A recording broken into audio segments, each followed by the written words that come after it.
쌤, 매수, 매도 수수료 말고 연말 수익금 세금 발생한다는 것에 대해서 알고 싶어요. 우리 한 시청자분이 주신 질문인데요. 그러니까 이 수수료 외에 세금에 대해서 알고 싶으시다는 것 같은데 설마 그동안 주식 거래에서 수수료와 세금이 같이 나간다는 거 모르시고 매매하셨던 것은 아니시겠죠? 가끔씩 국내 주식 거래 수수료 무료 이런 파격적인 증권사 혜택에 대접하시는 분들 계신데요.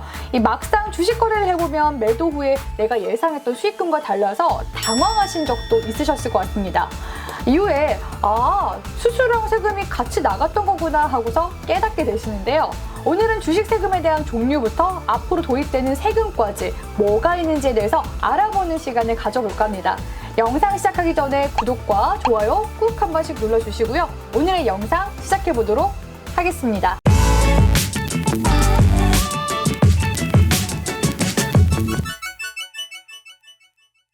현재 국내 주식 세금으로는 대표적으로 3가지 정도가 있는데요. 각각 살펴보도록 하겠습니다.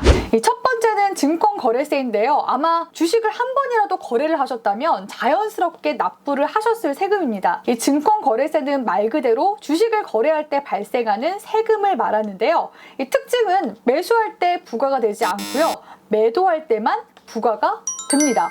그러니까 주식을 자주 사고 팔게 되면 이 증권거래세를 더 많이 내는 결과가 나올 수도 있다는 점 매도할 때 고려하시는 것이 좋겠죠. 쌤, 그러면요 손실일 때는 안 내도 되나요? 이 증권거래세는요 손익과 상관없이 무조건 부과가 되는 세금이기 때문에 손실일 때도 매도를 하시면 세금을 내야 합니다. 이 증권거래세는 원천징수가 되기 때문에 별도의 신고는 할 필요가 없죠. 올해에는 특히 개인 투자자들에게 친화적인 제도들이 대거 시행되는데요. 그 중에 하나가 증권거래세율이 인하됐다는 점입니다. 올해부터 내년까지 코스피, 코스닥 시장 거래세율이 0.02%포인트씩 인하가 되죠. 다만 2023년도부터는 금융세제가 개편되는데요. 이거는 제가 뒤에서 따로 설명을 도와드리도록 하겠습니다. 자, 다음으로는 배당소득세에 대해서 알아볼까요? 이 배당은 대표적인 기업의 주주친화 정책이기도 한데요. 기업에서 많은 이익을 창출하면 일부 이익을 주주들에게 환원을 해주죠. 이를 우리는 배당금이라고 부르고요.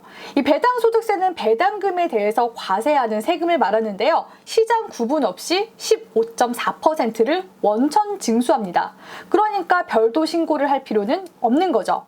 하지만 연간 배당 총액이 2천만 원을 초과할 경우에는요. 초과한 금액에 대해서 종합소득세 과세 대상으로 분류가 됩니다. 그리고 중요한 게 배당 이자 소득이 2천만 원을 넘는지를 기준으로 하기 때문에 만약에 은행 적금 이자가 500만 원, 주식 배당금이 1,900만 원이라면 금융소득 합이 2,400만 원으로 2천만 원을 넘어가기 때문에 이 초과한 400만 원은 역시나 종합소득세 과세 대상으로 분류가 된다는 점도 알아두시면 좋겠죠. 그런데 사실상 일반적인 개인 투자자가 1년에 2천만 원이 넘는 금융소득을 벌 가능성은 적기 때문에 이 배당소득세는 15.4%의 세금을 낸다. 이 정도만 인지하시면 되겠습니다. 이 국내 주식 세금 마지막은 양도소득세입니다. 사실 이 양도소득세는요, 우리 일반적인 개인 투자자들에게는 해당이 안 되는 부분이기도 한데요. 그 이유는 대주주인 경우에만 해당되기 때문입니다.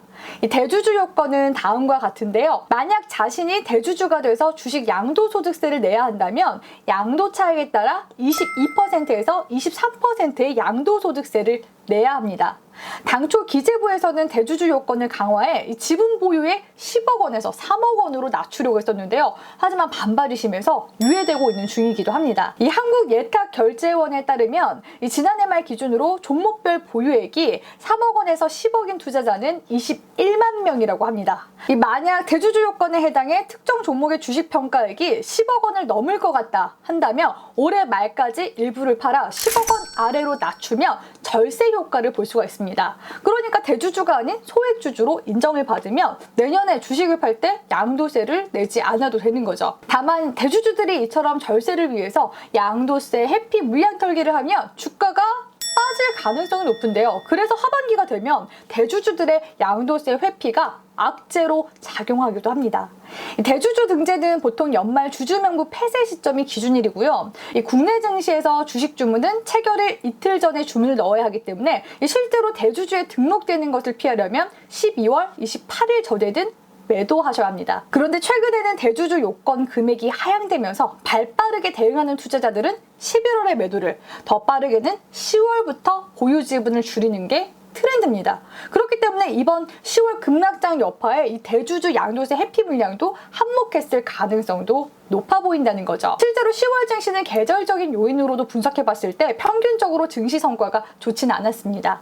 작년부터 주식시장이 화랑기였던 탓에 대주주 요건이 해당될 수 있는 사람이 많아진 만큼 이 하반기장은 이러한 복합적인 요인들로 인해서 변동성이 커질 수밖에 없는 거죠. 이 점 유념하시라는 조언 드리도록 하겠습니다. 자, 지금까지 국내 주식 세금 3가지에 대해서 알아봤는데요. 여기에 덧붙여서 우리가 알아야 할 게 또 있습니다. 바로 2023년도부터 신설되는 금융투자 소득세인데요. 이 금융투자 소득세는 말 그대로 증권이나 파생상품 등 금융투자 상품에서 발생한 모든 소득을 포괄한 개념이라고 보시면 됩니다. 이 주식 양도 차익처럼 과세 사각지대에 있던 세원들을 끄집어내 돈으로 돈을 버는 행위에 대해서 엄격하게 세금을 부과하겠다라는 정부의 지침이기도 한데요. 일단 2023년도부터 대주주든 일반 개인 투자자든 국내 주식 투자로 2천만 원 이상을 벌면 무조건 세금을 내야 합니다. 국내 상장 주식에 대한 양도소득에서 2천만 원을 공제하고 나머지에 대해서 세금을 물린다는 거죠. 또 3억 원 이하의 수익에 대해서는 20%, 3억 원을 초과한 수익은 25%가 적용이 됩니다. 예를 들어서 2023년도에 주식 거래를 통해 1억 원을 투자해 4천만 원의 양도 차익을 냈다면요. 2천만 원은 공제한 후 20%의 세율을 곱해 400만 원의 양도소득세를 내야 합니다. 여기에 추가적으로 0.15%포인트의 증권거래세까지 더하면 총 421만 원의 세금을 내야 하죠. 이 같은 금융투자소득은 1월부터 12월까지 한 해의 손익을 통산해 과세하는데요. 이 기간 동안 한 상품에서 수익이 2천만 원이 났더라도 다른 상품에서 1,000만 원의 손실을 봤다면 소득은 1,000만 원으로 보고요. 해외 주식, 비상장 주식, 채권, 파생 상품 소득은 하나로 묶어서 250만 원까지 공제를 해준다고 합니다. 그러니까 이 금액까지는 수익이 나도 과세를 하지 않는다는 얘기죠. 또 손실분에 대해서는 3년간 이월할 수 있다고 하니까 미리미리 이런 부분들 체크하시는 게 좋겠죠? 오늘은 주쌤과 함께 국내 주식 세금에 대해서 요모조모 살펴봤는데요. 기본적인 거라고 그냥 지나치지 마시고 세금에 대해서 꼼꼼하게 따져가시면서 현명한 투자하시길 바라겠습니다. 오늘의 영상이 유익하셨다면 좋아요와 댓글 많이 달아주시고요. 그럼 오늘도 가져와!